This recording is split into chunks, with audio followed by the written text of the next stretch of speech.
Hello and welcome to Zoology Pathshala. I hope you're all doing well. In today's video, we are going to discuss human excretory system. आज की इस video में मैं आपको human excretory system यानी कि जो हमारा यूरिनरी सिस्टम होता है उसके बारे में समझाऊंगी। चलिए स्टार्ट करते हैं। सबसे पहले हम देख लेते हैं कि ह्यूमन एक्सक्रीटरी सिस्टम क्या होता है।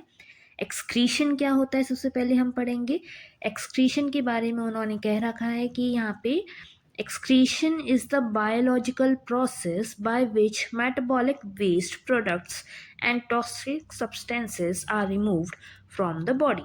वो क्या कह रहे हैं, एक्सक्रीशन एक ऐसा बायोलॉजिकल प्रोसेस है, एक ऐसी विधि है कह लो, जो हमारी बॉडी में से जो हमारे वेस्ट प्रोडक्ट्स हैं, ठीक है, या फिर टॉक्सिक सब्सटेंसेस हैं, उनको रिमूव करने का काम जो होता है, प्रोसेस जो होता है, वो हमारा क्या कहलाएगा, एक्सक्रीशन होता है। ठीक है, अब इसमें अगर हम वेस्ट प्रोडक्ट्स की बात करें कि इसमें वेस्ट प्रोडक्ट्स जो होते हैं वो क्या होते हैं, तो सबसे पहले तो बेटा हमारा जो कार्बन डाइऑक्साइड होता है, जो हमारे लंग्स के द्वारा जो है एक्सपेल्ड आउट होता है, वो हमारा एक वेस्ट प्रोडक्ट है, उसका हमारी बॉडी में वर्क नहीं होता। ठीक है, दूसरे टाइप के वेस्ट की अगर मैं बात करूं तो वो हमारे आ गए नाइट्रोजिनस वेस्ट। नाइट्रोजिनस वेस्ट में अलग अलग ऑर्गेनिज्म में अलग अलग टाइप का नाइट्रोजनिक वेस्ट होता है। ठीक है, कि कुछ में यूरिया होता है, कुछ में यूरिक एसिड होता है, कुछ में क्रेडिटिनिन होता है, कुछ में अमोनिया होता है। ठीक है, अब ये जो नाइट्रोजनस वेस्ट होते हैं बेटा, ये हमारे ऑर्गेनिज्म जो हैं किडनी के द्वारा जो है एक्सपेल्ड आउट करते हैं, निकालते हैं बाहर। ठीक है, इनका मतलब कि किडनी से फिल्ट्रेशन वगैरह हुआ और जो वेस्ट प्रोडक्ट हुआ वो वहाँ से जो है कि एक्सक्रीटरी सिस्टम में चले गए, है ना। एक्सेस सॉल्ट और वाटर जो हमारी बॉडी में होता है वो भी बेटा हमारे जो किडनी है या हमारी जो स्किन है उसके थ्रू ही जो है कि एक्सपेल्ड आउट होता है, निकाला जाता है। ठीक है, अब अगर मैं ऑर्गन्स की बात करूं कि हमारे एक्सक्रीशन की प्रोसेस में हमारे कौन कौन से ऑर्गन्स जो हैं मदद कर रहे हैं या क्या काम कर रहे हैं वो, तो ऑर्गन्स देख लेते हैं। सबसे पहले हम देखेंगे किडनीज। किडनीज की बेटा जो बात करनी थी हमने ऊपर अभी, कि वो क्या कर रहे हैं, जो नाइट्रोजनस वेस्ट हैं उनको रिमूव करने का काम करवा रही हैं। ठीक है, अब नाइट्रोजनस वेस्ट मैंने आपको बताया क्या क्या थे उसमें, यूरिया, यूरिक एसिड, ठीक है, और क्रेटिनिन, अमोनिया, वाटर और सॉल्ट भी जो है कि हमारा किडनी से रिमूव हो रहा था। ठीक है, तो ये जो मैकेनिज्म है इन सारे वेस्ट को रिमूव करने का किडनी के द्वारा, उसको हम क्या बोलते हैं, यूरिन फॉर्मेशन। क्या बोलते हैं, यूरिन फॉर्मेशन। ठीक है, दूसरा हमारे लंग्स भी हमारे जो है एक्सक्रीशन का काम करते हैं, जिसमें हमारा एक्सक्रीट आउट कह लो या एक्सेल जो हो रहा है वो क्या है, हमारा CO2 और हमारे जो वाटर वेपर हैं वो। ठीक है, ये मैकेनिज्म क्या हो गया, हमारा एक्सलेशन। ठीक है, अब लिवर की अगर मैं बात करूँ तो बेटा इसमें जो हमारे बाइल पिगमेंट्स हैं, जो भी ड्रग्स हैं, जो हार्मफुल टॉक्सिक ड्रग्स हैं हमारी बॉडी में, या जो भी हॉर्मोन्स ऐसे एक्स्ट्रा में हमारे पास है, उसको ये रिमूव करने में मदद करता है लिवर।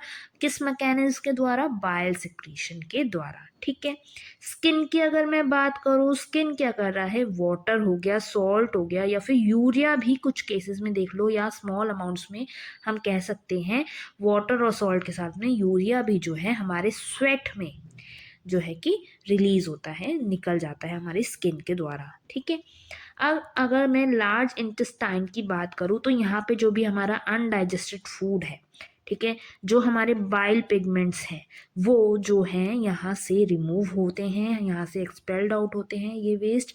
किसकी प्रोसेस से, क्या मैकेनिज्म कहलाता है, डिफिकेशन। ठीक है, समझ में आया। अब जो मेन एक्सक्रीटरी ऑर्गन होगा हमारा ह्यूमन एक्सक्रीटरी सिस्टम का, सबको पता है क्या होता है वो, किडनीज। ओके, अब हम इसके स्ट्रक्चर के बारे में पढ़ेंगे कि हमारा ह्यूमन एक्सक्रीटरी सिस्टम का स्ट्रक्चर कैसे होता है, उसके जो ऑर्गन्स हैं वो कैसे वर्किंग करते हैं ना। सबसे पहले अभी मैंने बताया कि मेन एक्सक्रीटरी ऑर्गन क्या है, किडनी। तो किडनी के हम स्ट्रक्चर के बारे में पढ़ेंगे। ये आपको एक्सटर्नल व्यू इन्होंने दिखा रखा है और ये हमारा इंटरनल व्यू यहाँ पे इन्होंने दिखा रखा है। एक्सटर्नल व्यू अगर आप देखेंगे तो ये आपको राजमा कह लो या एक बीन शेप्ड टाइप की लगेगी, कलर भी बिल्कुल उसकी तरह ही लग रहा है आपको, ये बीन शेप्ड के होते हैं, पेयर में होते हैं, मतलब कि 2 किडनीज हमारी रहती हैं। ठीक है, लोकेशन की अगर मैं बात करूँ तो रेट्री पेरिटोनियल होती है लोकेशन इनकी, मतलब कि हमारा जो वर्टेबल कॉलम है उसका जो हमारा T12 और L3 वर्टिब्रे है उसके दोनों साइड्स में जो है कि हमारा ये किडनीज जो है प्रेजेंट रहती हैं। राइट किडनी की अगर मैं बात करूँ तो वो थोड़ी सी नीचे होगी लेफ्ट वाली से, जो लेफ्ट वाली है ना वो थोड़ी ऊपर होगी और राइट वाली जो है थोड़ी नीचे होगी। क्यों? क्योंकि इसके ऊपर हमारा लिवर प्रेजेंट होता है। ओके, साइज की अगर मैं बात करूँ तो ये 11 सेंटीमीटर लॉन्ग होती हैं, 6 सेंटीमीटर वाइड होती हैं, और इनकी थिकनेस की अगर मैं बात करूँ तो वो 3 सेंटीमीटर तक इनकी थिकनेस रहती है। वेट अगर देखा जाए तो एक किडनी का वजन जो रहेगा वो अप्रॉक्सीमेटली हमारा 150 ग्राम्स जो है रहता है। ठीक है, इसकी कवरिंग की अगर मैं बात करूं तो इसका जो सबसे अंदर का कवरिंग है वो है फिब्रस कैप्सूल। ठीक है, आगे अगर हम देखें इसका जो मिडिल का कवरिंग हमारी दिखती है तो वो है एडिपोज कैप्सूल, और जो सबसे बाहर की कवरिंग है जो हमारे एक कनेक्टिव टिश्यू की तरह वर्क करती है वो हमारी होती है रेनल फेसिया। ठीक है, इसके इंटरनल स्ट्रक्चर की अब हम बात करेंगे। इंटरनल स्ट्रक्चर में हमारे 3 मेन पार्ट्स हैं, इनको आपको याद रखना है। रेनल कॉर्टेक्स जो कि हमारा आउटर ग्रैनुलर रीजन होता है, रेनल मेडुला जो हमारा इनर रीजन होता है, जिसमें हमारे रेनल पिरामिड्स जो हैं प्रेजेंट होते हैं। अभी मैं आपको डायग्राम में भी समझा दूंगी। फिर तीसरा होता है रेनल पेल्विस। रेनल पेल्विस एक फनल शेप्ड कैविटी होती है जो कि हमारे किडनी से यूट्रस तक जो है कि जाने का वर्क करती है। अब इन्होंने क्या कहा है कि each kidney contains about 1 to 1.2 millions nephrons which are the structural and functional unit of the kidney. इन किडनी की एक स्मॉलर यूनिट्स होती हैं जिन्हें हम क्या बोलते हैं, नेफ्रॉन। ठीक है, नेफ्रॉन आपने 12th की क्लास में भी, 12th के सिलेबस में भी पढ़ रखा है, उसकी जो आपने स्ट्रक्चर है उसके बारे में भी स्टडी कर रखी है, उसको हम एक बार फिर से रिवाइज कर लेंगे। पर आपको इतना तो पता ही होगा कि 1 से लेकर के 1.2 मिलियन तक जो है नेफ्रॉन्स हमारी किडनी में प्रेजेंट रहते हैं और ये स्ट्रक्चरल यूनिट होते हैं हमारी किडनी के। ठीक है, अब इंटरनल व्यू में हम थोड़ा सा यहाँ पे देख लेते हैं। जो हमारी कैप्सूल्स थी देखो तीनों मैंने आपको बताई। ठीक है, अब अंदर की जो आपको ट्रायंगुलर शेप में दिख रहा है ये क्या है, हमारे मेडुला हैं। ये हमारे जो हमारे ये येलो कलर का आपको पोर्शन दिख रहा है ये हमारे यूट्रस तक ले जाने में वर्क करता है। रेनल आर्टरी, रेनल वेन, ठीक है, और ब्लड वेसल्स और जो होती हैं वो भी हमारी यहीं पे मौजूद होती हैं। ये आपको दिख रही होंगी रेड और ब्लू लाइन से जो हमारी ये जा रही हैं, ये हमारी ब्लड वेसल्स हैं, सॉरी। ठीक है, तो कुछ इस टाइप का इसका इंटरनल स्ट्रक्चर रहता है। अगर मैं अब इसकी जो स्ट्रक्चरल यूनिट है जो नेफ्रॉन है, ठीक है, उसकी बात करूँ जो हमारे इस ट्रायंगुलर रीजन में आपको शो होती है या रहता है जहाँ पे नेफ्रॉन जो प्रेजेंट होता है, तो सबसे पहले हमारे 2 टाइप के नेफ्रॉन्स होते हैं बेटा, ये आपको समझना होगा। ठीक है, आपने 12th में नहीं पढ़ा होगा, ये 2 टाइप के नेफ्रॉन्स होते हैं। एक होता है हमारे कॉर्टिकल नेफ्रॉन्स जो कि अप्रॉक्सीमेटली हमारे 85% नेफ्रॉन्स जो होते हैं वो कॉर्टिकल नेफ्रॉन्स ही होते हैं। इनकी अगर मैं लोकेशन की बात करूं तो जो हमारा रेनल कॉर्टेक्स है ये मोस्टली हमें वहीं पे मिलते हैं। ठीक है, जो हमारा मतलब कि आउटर रीजन है ना किडनी का, वहाँ पे हमें ये देखने के नहीं मिलेंगे। ठीक है, अब ये जो रेनल कॉर्पुलस है जो हम जिसे हम बोमेंस कैप्सूल और जो ग्लोमेरुलस है उसको साथ में जब हम कंबाइन करके बोल देते हैं रेनल कॉर्पुलस, वहाँ पे, और जो हमारा पीसीटी होता है प्रॉक्सिमल कोवुलेटेड ट्यूब्यूल, और जो हमारा डीसीटी होता है डिस्टल कोवुलेटेड ट्यूब्यूल, उसको जो है कि ये एंटायरली कवर करते हुए कॉर्टेक्स का एक वर्क करते हैं, बनाते हैं। ठीक है, अगर मैं इसके लूप ऑफ हैनल की बात करूँ तो बेटा इसका लूप ऑफ हैनल जो होता है वो शॉर्ट होता है। इसका लूप ऑफ हैनल लॉन्ग नहीं होता, शॉर्ट होता है। किसका? कॉर्टिकल नेफ्रॉन्स का। ठीक है, अब ये क्या है, शॉर्ट है, तो इस वजह से क्या होगा, ये जो हमारे मेडुला है उसमें थोड़ी ही दूरी तक जो है ये हमारे मेडुला तक जाएगा लूप ऑफ हेनल। इसके वासर एक्टर की बात करूँ बेटा, कॉर्टिकल नेफ्रॉन्स की, तो या तो इसमें एब्सेंट रहेगी वासर एक्टर या फिर पुअरली डेवलप्ड होगी। क्यों? ऐसा क्यों होगा? क्योंकि इसका लूप ऑफ हेनल जो होता है वो शॉर्ट होता है, इस वजह से। ठीक है, अब कॉर्टिकल नेफ्रॉन्स का वर्किंग क्या होती है? ये हमारा जो फिल्ट्रेशन है या रीअब्जॉर्प्शन है, जो भी यूज़फुल मटेरियल्स रह गए हैं हमारे अभी भी ब्लड में कह लो, उनको फिल्टर करने में, रीअब्जॉर्ब करने में जो है कि रिस्पॉन्सिबल होता है, वर्किंग करता है। ठीक है, अब इसमें जो हमारी यूरिन होती है ना, वो जब इन नेफ्रॉन में हमारा यूरिन फॉर्मेशन होता है तो वो ज़्यादा कंसनट्रेटेड यूरिन नहीं फॉर्म होती, वो कम कंसंट्रेशन में होती है। ठीक है, क्यों होती है ऐसा? क्योंकि इसका लूप ऑफ हेनल क्या है, छोटा है, और उसमें ऑस्मोटिक ग्रेडियंट जो हमारा मेड्यूला में रहेगा ना बेटा, वो कम रहेगा, तो इस वजह से इसका जो यूरिन फॉर्मेशन होगा, उसमें जो यूरिन बन के आएगी वो कंसंट्रेटेड नहीं होगी इतनी ज़्यादा मात्रा में, कम मात्रा में होगी। ठीक है, अब अगर मैं सिंपल टर्म्स में आपको समझाना चाहूँ कि कॉर्टिकल नेफ्रॉन्स का काम क्या है, तो बेटा ये जो हमारा रोज़मर्रा का हमारा जो फिल्ट्रेशन हो रहा है या हमारा जो रीअब्जॉर्प्शंस हो रहा है प्रोडक्ट्स का, जो प्री प्रोडक्ट्स हमारे अभी ब्लड में रह गए हैं, जो हमारे सब्सटेंसेस, यूज़फुल सब्सटेंसेस रह गए हैं, उनका वर्क करते हैं। और ये हमारा जो वाटर कंजर्वेशन का वर्क होता है ना, उसमें ये स्पेशलाइज्ड नहीं होते, ये उसको इतनी अच्छी तरीके से नहीं करवा पाते। ठीक है, यूरिन जो होगा इसमें कॉन्सेंट्रेटेड नहीं होगा इतनी ज़्यादा मात्रा में, कम मात्रा का कंसंट्रेटेड जो है उसमें रहेगा कंसंट्रेशन। ठीक है, अब दूसरे टाइप के अगर मैं नेफ्रॉन्स की बात करूं तो वो हमारे हो गए जस्टैमुलरी नेफ्रॉन्स। जस्टैमुलरी नेफ्रॉन्स जो होते हैं वो बेटा हमारे 15% होते हैं। ठीक है, आई एम सॉरी, मेरे को थोड़ा सा कोल्ड है, इस वजह से शायद आपको मेरी बोलना जो है ठीक से समझ नहीं आ रहा होगा, या मैं कुछ वर्ड्स जो है ठीक से नहीं बोल पा रही हूँ। ठीक है, तो थोड़ा समझिएगा। ठीक है, अब अगर मैं जस्टैमुलरी नेफ्रॉन्स की बात करूं जो हमारे 15% रहते हैं, उनकी लोकेशन जो होती है वो बेटा कहाँ होगी? जो हमारा ग्लोमेरुलस होता है ना, ठीक है, उसकी जो बाउंड्री है हमारी, मतलब कि जो एक कॉर्टेक्स और मेडुला की जो बाउंड्री है, जो हमारा ग्लोमेरुलस होता है, ये वहाँ पे जो है प्रेजेंट रहते हैं। ठीक है, इसका जो लूप ऑफ हेनल होगा वो हमारा डीप होगा, लॉन्ग होगा, और हमारा जो मेडुला है उसके अंदर तक जो है कि जाएगा। ठीक है, कॉर्टिकल नेफ्रॉन्स का शॉर्ट था, मेडुला तक नहीं जा रहा था इतना ज़्यादा अंदर तक, लेकिन जस्टैमुलरी नेफ्रॉन्स का लॉन्ग होगा और मेडुला के अंदर तक जो है जाएगा। अगर मैं इसके लूप ऑफ हेनल की बात करूँ तो ये लॉन्ग हो गया, यू शेप्ड का होता है, मेडुला के अंदर तक रन करता है। ठीक है, और कभी कभी अगर हम देखें तो ये रेनल पेपिला जो होती है वहाँ तक भी रीच कर जाता है इसका लूप ऑफ हेनल।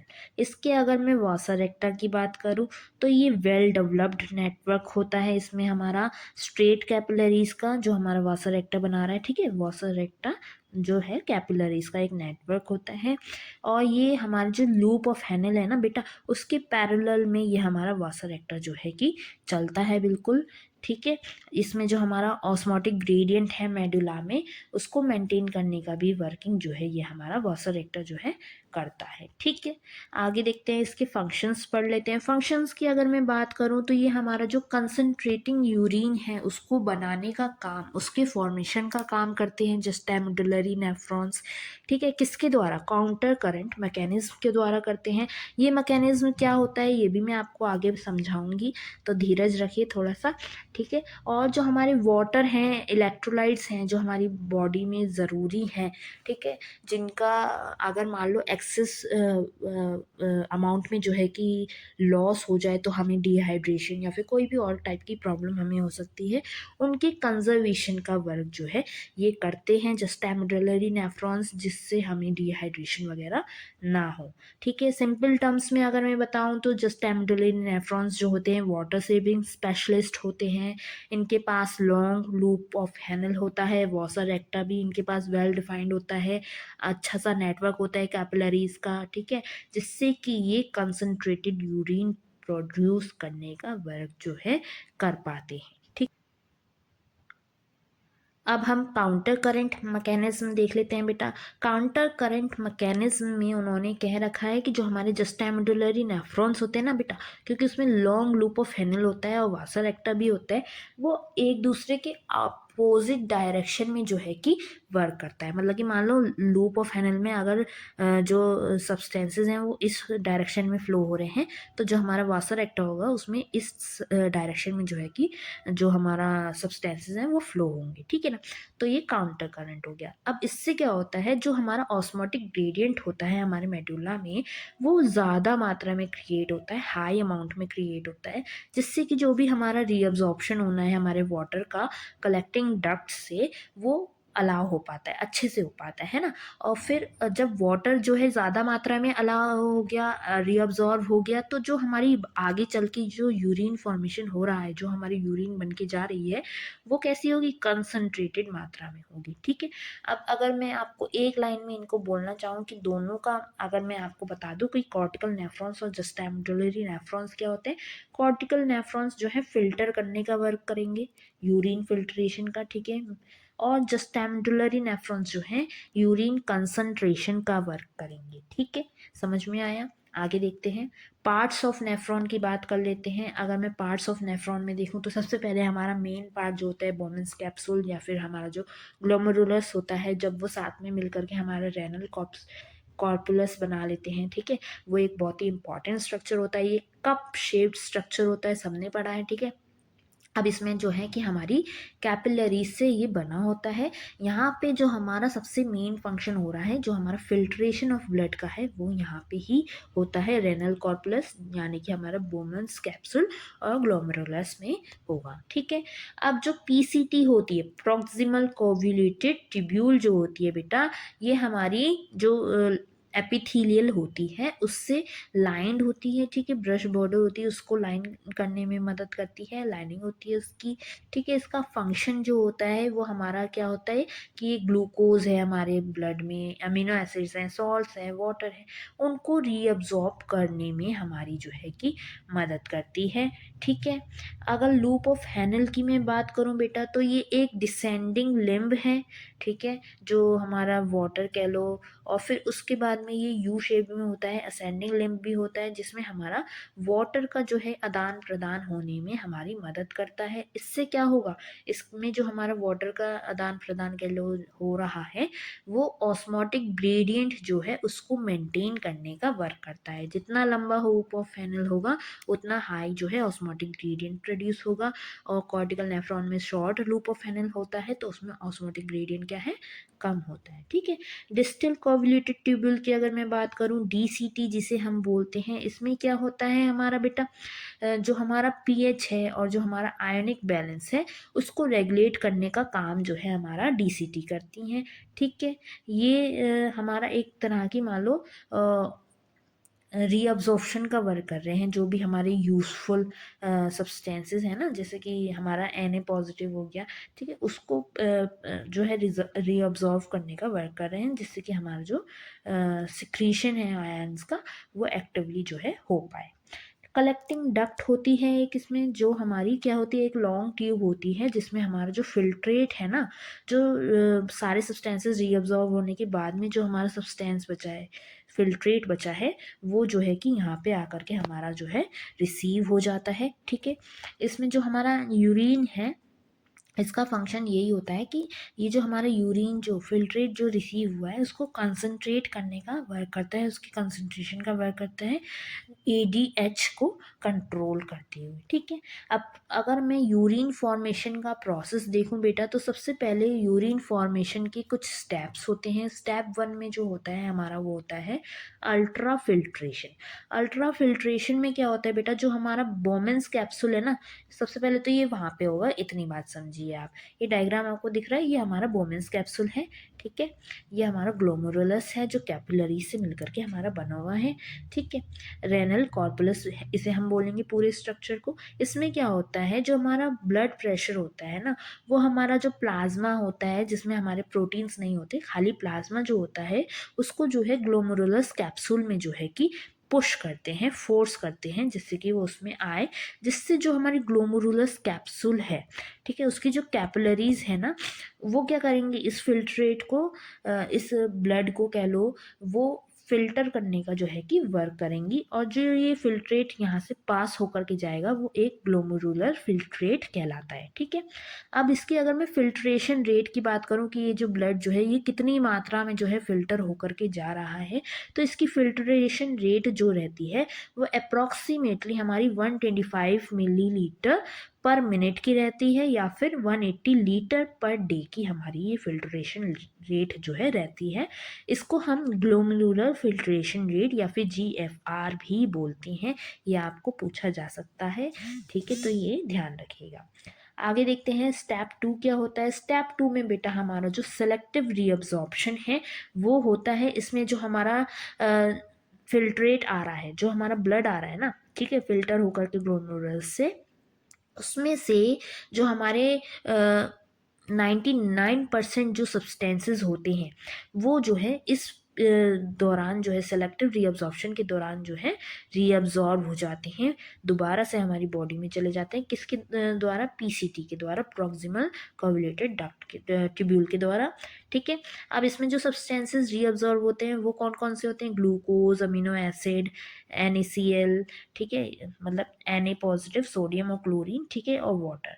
ठीक है, अब ये किस मैकेनिज्म से हो रहे हैं, रीअब्जॉर्ब हो रहे हैं? ये जो हमारा एक्टिव और पैसिव ट्रांसपोर्ट मैकेनिज्म होता है उनके द्वारा ये होते हैं।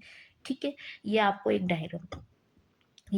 डायग्राम दिखा रखा है। यहाँ पे हमारा एक ग्लोमेरुलस कैप्सूल है, यहाँ पे हमारा प्रेशर से ब्लड आया, यहाँ पे फिल्ट्रेशन होना स्टार्ट हुआ, और ये फिर यहाँ पे जब जो फिल्ट्रेट बचा हमारे पास वो जब इस PCT में आया तो यहाँ पे उसका सेलेक्टिव रीअब्जॉर्प्शन हुआ, और ये जो कैपिलरी है यहाँ पे हमारे जो भी रीअब्जॉर्ब होने वाले प्रोडक्ट्स हैं वो यहाँ चले जाएंगे, और बाकी का फिल्ट्रेट जो है हमारा आगे जो है DCT में जो है कि चला जाएगा, लूपोफेनल में जो है कि चला जाएगा। ठीक है, थर्ड स्टेप जो होता है बेटा इसमें होता है वो ट्यूबुलर सिक्रीशन का। ट्यूबुलर सिक्रीशन की अगर मैं बात करूँ तो इसमें जो हमारे एडिशनल वेस्ट होते हैं, जैसे कि हमारा हाइड्रोजन, पोटेशियम, या फिर हमारे जो सोडियम आयंस वगैरह होते हैं, क्रेटिनिन वगैरह होते हैं, वो क्या होते हैं, वो हमारे सिक्रीट हो जाते हैं ट्यूब्यूल में, हमारे जो हमारा ब्लड है उससे। ठीक है ना, हमारे ब्लड से ये सारे आयंस जो हैं, क्रेटिनिन जो हैं, ये क्या होंगे, सिक्रीट कर दिए जाएंगे उस ट्यूब्यूल में। ठीक है, और इसका वर्किंग क्या होता है, फंक्शन क्या होता है, ये हमारा जो एसिड बेस बैलेंस है हमारी बॉडी में उसको बनाए रखने के लिए ये हमारे वर्क करता है। कोई भी आयन अगर है तो वो ज़्यादा मात्रा में हो गया तो उससे हमारा जो हमारा एसिड बेस बैलेंस है वो बिगड़ जाएगा। तो इस वजह से ये जो वेस्ट आयंस होते हैं या जो भी वेस्ट प्रोडक्ट्स होते हैं, एडिशनल वेस्ट होते हैं, ये जो है हमारे ब्लड से उसमें ट्यूब्यूल में जो है सिक्रीट कर दिए जाते हैं। ठीक है, स्टेप 4 में अगर मैं बात करूँ तो इसमें स्टेप 4 होता है हमारा कंसंट्रेशन ऑफ यूरिन, यूरिन का कंसंट्रेशन करना। ठीक है, वो कंसंट्रेट हो जाती है। ठीक है, इसमें क्या होता है, जो हमारा लूप ऑफ हेनल है और जो हमारा कलेक्टिंग डक्ट है बेटा वो वर्क करेगा। इसमें जो हमारा काउंटर करंट मैकेनिज्म मैंने अभी आपको बताया था कि लूप ऑफ हेनल में एक तरफ ग्रेविटी में हमारा फ्लो हो रहा है और वासा रेक्टर में दूसरी तरफ हमारा फ्लो हो रहा है, तो फिर ये कॉनकरेंट जो है कि हमारा काउंटर मैकेनिज्म होता है। ठीक है, अब ये हमारा जो है ऑस्मोटिक ग्रेडियंट मेंटेन रखने में ये जो है हमारी मदद कर रहा होता है। ठीक है, एक दूसरा भी होता है एंटी ड्यूरेटिक हार्मोन जो है ADH, वो हमारे जो पोस्टीरियर पिट्यूटरी है ना वहाँ से सिक्रीट होता है। क्या है? ADH, anti diuretic hormone. ये किससे सिक्रिएट होगा बेटा? पोस्टीरियर पिट्यूटरी से। इसका वर्किंग क्या है? ये जो हमारा वाटर का रीअब्जॉर्प्शन है उसको मतलब बढ़ाने में वर्क करता है। जो भी हमारी कलेक्टिंग डक्ट है ना उसमें वाटर का रीअब्जॉर्प्शन करने में हमारी जो है मदद करता है। ठीक है, अब ये था हमारा यूरिन फॉर्मेशन। अगर मैं हार्मोनल रेगुलेशन की बात करूँ, जो हमारी किडनी फंक्शंस हैं उनको कौन कौन से हार्मोन्स वगैरह जो हैं हमारे एक तरह से मान लो हेल्प कर रहे हैं या फिर इनिशिएट करने में मदद कर रहे हैं, तो वो बता रखे इन्होंने। जो हमारा ADH है जिसकी अभी हमने बात करी उसे हम वैसोप्रेसिन भी बोलते हैं। ठीक है, वो हमारे पोस्टर पिट्यूटरी से सिक्रीट होता है। इसका वर्क क्या है? अभी बताया कि ये वाटर के रीअब्जॉर्प्शन को इंक्रीज करने का मदद करता है, जिससे कि जो यूरिन में वाटर का कंसंट्रेशन है वो कम हो जाए और यूरिन कंसंट्रेटेड हो जाए। ठीक है, एल्डोस्टेरोन की अगर मैं बात करूँ तो ये हमारे एड्रिनल कॉर्टेक्स से रिलीज होता है। इसका जो फंक्शन है बेटा वो क्या है, जो हमारे सोडियम आयंस हैं और पोटेशियम आयंस हैं उनके रीअब्जॉर्प्शन के लिए वर्क करेगा सोडियम आयंस के। ठीक है, सोडियम आयंस जो है रीअब्जॉर्व करने का वर्क करेगा और पोटेशियम आयंस जो हैं उनके सिक्रीशन के लिए ये वर्क करेगा। इसके दो अलग अलग फीचर्स हो गए, सोडियम आयन का रीअब्जॉर्प्शन और पोटेशियम आयंस का सिक्रीशंस। ठीक है, अब एक दूसरा हार्मोन है हमारा ANF। क्या फुल फॉर्म है इसकी, आर्ट्रियल नेट्रियूरेटिक फैक्टर। ठीक है, ये जो हमारी हार्ट की आर्ट्रिया होती है उससे रिलीज हो रहा है। क्या अगर मैं फंक्शन की बात करूँ तो बेटा जो हमारा RAAS सिस्टम जो होता है उसको ये अपोज करने का वर्क करता है। ठीक है, और जो हमारे सोडियम आयंस हैं उनको प्रमोट्स करेगा और वाटर एक्सक्रीशन में जो है कि हमारी मदद करेगा।